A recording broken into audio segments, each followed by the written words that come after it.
আল্লাহ রাব্বুল আলামিন বলছেন, রে পৃথিবীর মানুষ, তোমাকে যা আমি আল্লাহ দিয়েছি সেখান থেকে আমার পথে ব্যয় কর, আমার পথে দান কর, আমার পথে সাদকা কর। এর বিনিময় আমি আল্লাহ তোমার রুজিতে বরকত দেব, তোমার আহারে বরকত দেব। আল্লাহ তাবারাক ওয়া তাআলা বলেন, ওয়া মা আনফাকতুম মিন শাইইন ফাহুয়া ইউখলিফুহু ওয়া হুয়া খায়রুর রাযিকিন। আল্লাহ রাব্বুল আলামিন বলেন, রে বান্দা, রে মুমিন মুমিনা, তোমরা তোমাদের যে রুজি তোমাদেরকে আমি আল্লাহ দিয়েছে, যে সম্পদ তোমাদেরকে দিয়েছি সেখান থেকে আমার পথে ব্যয় করো। সেখান থেকে যেটা তোমরা ব্যয় করবে, আমার পথে দান করবে, আমার পথে খরচ করবে, রে ওই দানের বিনিময়, ওই ধনের বিনিময়, ওই সম্পদের বিনিময় আমি আল্লাহ তোমার রুজিকে আরো বাড়িয়ে দেব, রুজিতে বরকত দেব। বান্দারে, তোমরা এটা শুনে রেখে দাও, তোমরা এটা কানে রাখো, তোমাদের ব্রেনটে তোমরা এটাকে গেঁথে নাও, তোমাদের মেমোরিতে লোড করে নাও। আমি আল্লাহ হলাম উত্তম রিজক দাতা, আমি তোমাদের রুজির মালিক। রে বান্দা, এ বান্দা, রে মুমিন মুমিনা, তুমি আমার পথে যেটা দেবে সেই দানের বিনিময় তোমার রুজিতে বরকত দেব, এটা তোমার রুজি হয়ে যাবে। তুমি যেটা আমার পথে দেবে সেটা তোমার সম্পদ হয়ে যাবে। তাই আল্লাহ তাবারাক ওয়া তাআলা অন্য আয়াতে বলছেন, বান্দা, ওয়া আনফিকু মিম্মা রাযাকনাকুম মিন ক্বাবলি আইয়াতিয়া আহাদাকুমুল মাউত ফায়াকুলা রাব্বি লাউলা আখারতানি ইলা আজালিন করিব ফাআসাদদাকা ওয়া আকুম মিনাস সালিহিন। আল্লাহ রাব্বুল আলামিন বলেন, বান্দারে, আমি আল্লাহ তোমাদের যে সম্পদ দিয়েছে সেখান থেকে তোমরা আমার পথে দান করো। এখানে একটা কথা ভালোভাবে বুঝেন।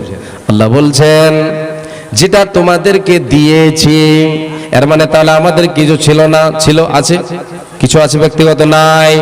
আল্লাহ বলছেন, আমি দিয়েছি রে বান্দা, তোমাদেরকে ব্যবহার করতে দিয়েছি, তোমাদের সেটা নয়। যেটা আমি দিয়েছি এটা তোমাদের নয়, যেটা আমি দিয়েছি সেখান থেকে আমার পথে দাও, এটা হবে তোমার সম্পদ। যেটা তোমরা আমার পথে দেবে, রে আমার পথে যেটা দান করবে, এটা তোমার নিজের সম্পদ হবে।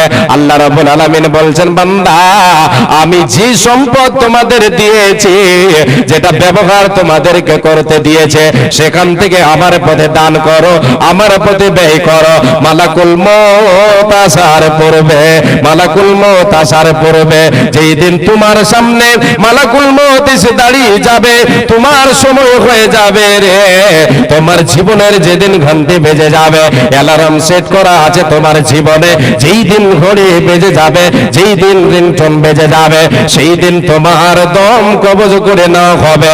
1 ইঞ্চি পরিমাণ এদিক ওদিক করা হবে না, সময় হলে চলে যেতে হবে, কোনো উপায় রবে না, রবে না, রবে না। আল্লাহ রাব্বুল আলামিন বলছেন, বান্দা, অন্যথায় তুমি বলবে, রে তোমার কাছে যখন মালাকুল মউত চলে যাবে, তুমি বলবে, আল্লাহ আমার আয়ুটা আরো তুমি বাড়িয়ে দাও, আমার সময়টা আরো তুমি বাড়িয়ে দাও, একটু আমার সময়টা বাড়িয়ে দাও। মাবুদ রে, তুমি যা আমাকে দিয়েছিলে সেগুলি যেন সব আমি দেখতে পাচ্ছি, সেগুলি আমার দেখা যায়, সেগুলি কোথায় আছে সেই দিন আমি আপনি দেখতে পাবো। সেই দিন বান্দা আল্লাহর কাছে আরাধনা করবে। রব্বুল আলামিন বলছেন, বান্দা, সেই দিন তুমি যতই আরাধনা করো না কেন, যতই তুমি কান্না করো না কেন, যতই তুমি আফসোস করো না কেন, তুমি আমার কাছে যতই সময় চাও না কেন, বান্দারে, তোমাকে সময় দেওয়া হবে না।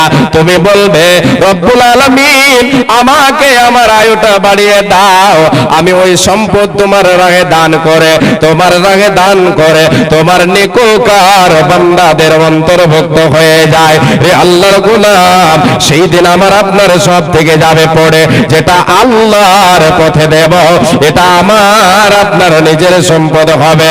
তাই নবীজি নবীজি বলেছেন, রে উম্মত উম্মতিরা, তোমার নিজের সম্পদ হলো সেটাই যেটা আল্লাহর পথে দেবে, যেটা আল্লাহর পথে তুমি খরচ করবে। নবীজি বলেন, আদম সন্তান রে, এ আদম সন্তান, তোমরা বলো মালি মালি, ইয়াকুলুল আব্দু মালি মালি।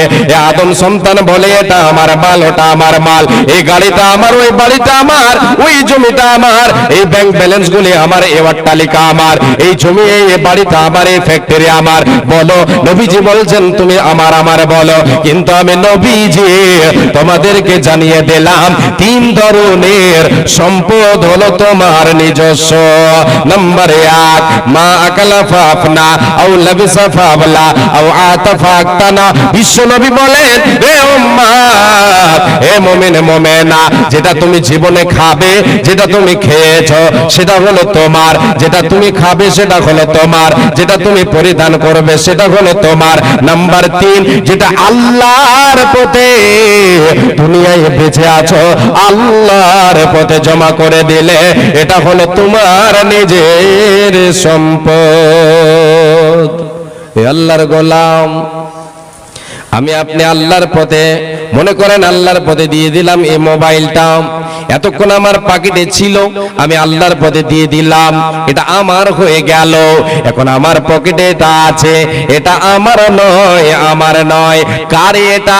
বিশ্বনবী দয়ার কান্ডারে বলছেন, যেটা আল্লাহর পথে তুমি দিয়ে দিলে, দুনিয়ায় বেঁচে আছো, আল্লাহর পথে জমা করে দিলে রে, এটা হয়ে গেল তোমার। তুমি যে সম্পদ তোমার সামনে আছে, তুমি যেগুলি নিয়ে ব্যবহার করো, যেগুলি নিয়ে তোমার মনটা বড় প্রফুল্ল, সেগুলি তোমার নয়, তোমার নয়, ওগুলি কার? ওয়া মা সিওয়া যালিকা ফাহুয়া যাহিবুন ওয়া তারিকুহু লিন-নাস। এই তিন ধরনের সম্পদ ছাড়া যেগুলি তোমার রয়েছে, এগুলি তোমার নয়, তোমার নয়, এগুলি হলো লোকেদের, এগুলি হলো ওয়ারিসদের। হে আল্লাহর গোলাম, এখন আমার আপনার কাছে যদি মালাকুল মউত চলে আসে, তাহলে দুনিয়া ছেড়ে চলে যাব, সব থাকবে পড়ে, কিছু সঙ্গে যাবে না, যাবে না, যাবে না। শাহ সেকান্দার যেন মরে বার কালে, শাহ সেকান্দার যেন মরে বার কালে, এই ওসিয়ত করে নরে সকলে, মরিলে আমার তরে শুনবার বার, কাফনের সাথে হাত বেদনায় আমার, মরিলে আমার তরে শুনবার বার, কাফনের সাথে হাত বেদনায় আমার, সকলেতে মিলে ঝোলে খাটলেতে করে, দুই হাত ঝুলাইয়া লইয়া যাই মরে, এই হাল দেখে মোর যত মাকলো কাত, আফসোস করিবে আর কহিবে বাত। সাত মুলুকের বাদশা সিকান্দার ছিল, সকলে তাকে লয় আজ খালি হাতে গেল। বাপজান, খালি হাতে আমাকে আপনাকে যেতে হবে। নিজের সম্পদ যদি আমি আপনি গোছাই করে যাই, দুনিয়াতে বেঁচে আছি, আল্লাহর পথে দান যদি করি, এই দানের বিনিময়ে আল্লাহ তাবারক ওয়া তাআলা আমার আপনার রুজি রুটিতে বরকত দেবেন, উপার্জিত মালে বরকত দেবেন। আল্লাহর পথে সাদকা করব, আল্লাহর পথে দান করব, এর বিনিময়ে আল্লাহ তাআলা দুনিয়াতে আমাকে পুরস্কার দেবেন, আখিরাতে আল্লাহ তাবারক ওয়া তাআলা মহা পুরস্কারে ভূষিত করবেন। আর সেই সম্পদই হবে আমার আপনার নিজের। বাকি যতগুলো আছে বাবা, মা জননী, এগুলি আমার আপনার নয়, এগুলি আমার আপনার নয়। আসল সম্পদ হলো সেটাই যেটা দুনিয়াতে খেলাম, যেটা পরিধান করলাম, দুনিয়ায় এর খেলা শেষ হয়ে গেল, আখিরাতের জীবন যখন আমার শুরু হবে, আপনার শুরু হবে একমাত্র এই সম্পদ যেটা আল্লাহর পথে আপনি দান করবেন, যে জমিটা আল্লাহর পথে আপনি উৎসর্গ করেছেন, যে গাড়িটা আপনি আল্লাহর পথে উৎসর্গ করেছেন, যে দান, যে সম্পদ আল্লাহর পথে দিয়েছেন, এটা হলো আপনার নিজস্ব সম্পদ। এই সম্পদ আপনার সঙ্গে সাথী হবে, এই সম্পদ আপনাকে কবরের আযাব থেকে বাঁচাবে। এই মা জননী, ভাই বাবা যান, আজকে আমি আপনি বেঁচে আছি, আমার আপনার আত্মীয় স্বজন, অনেকের মা, অনেকের বাবা, অনেকের পিতা, অনেকের দাদা দাদি, নানা নানি কবরবাসী হয়ে গেছেন। তারা কি হালাতে আছেন আমরা জানি না। তাদের নামে যদি দান করি, তাদের নামে যদি সাদকা করি, তাদের নামে যদি আল্লাহর পথে আমি আপনি খরচ করি, তাহলে দানের বিনিময়ে আল্লাহ তাবারক ওয়া তাআলা তাদের যদি কবরে তারা বাধা পড়ে থাকে, আল্লাহ তাআলা তাদের কবরকে আলোয় আলোকিত করবেন, জাহান্নামের আযাবকে, জাহান্নামের আগুনকে দূরভূত করবেন। এ মা জননী, ভাই বাবাজান, আপনাদের কাছে আমি হাত পাতালাম, নিজের সম্পদ গোছাবেন, আল্লাহর পথে দান করে আপনারা এই জায়গা আজকে জলসা আপনারা 4 গ্রাম মিলে জলসা করছেন ঈদগাহ উপলক্ষে। ঈদগাহ এটাও হচ্ছে একটা সাজদাগাহ, এটাও হচ্ছে একটা সাজদাগাহ ঈদগাহ উপলক্ষে না শেখ? ঈদগাহ উপলক্ষে, ঈদগাহ সাজদাগাহ, এখানেও নামাজ আদায় করা হয়। এখানে এটাও হচ্ছে একটা মসজিদ মনে করতে হবে আপনাকে। এই আল্লাহর গোলাম, এর বিনিময়ে আল্লাহ তাবারক ওয়া তাআলা আজকে আপনি যে সম্পদটা ব্যয় করবেন, এই সম্পদের বিনিময়ে ইহকালেও আপনি লাভবান হবেন, পরকালেও লাভবান হবেন। দুদিনের দুনিয়া আছে কি বাবা? নেই আমার কিছু, আপনার কিছু। অহংকার আজকে আমার আপনার কিসের? আছে আমার আপনার কি আছে আপনার, কি আছে আমার? নেই কিছু আমার, নেই কিছু আপনার। অহংকার করে আপনার হবে কি? আল্লাহর পথে দান করে নিজের সম্পদ গোছাই করব, এটাই হচ্ছে আমার আসল সম্পদ। জি আসেন বাপজান, আল্লাহর পথে দান করে আমি আপনি নিজের সম্পদ গোছিয়ে নিই। আসেন ভাই।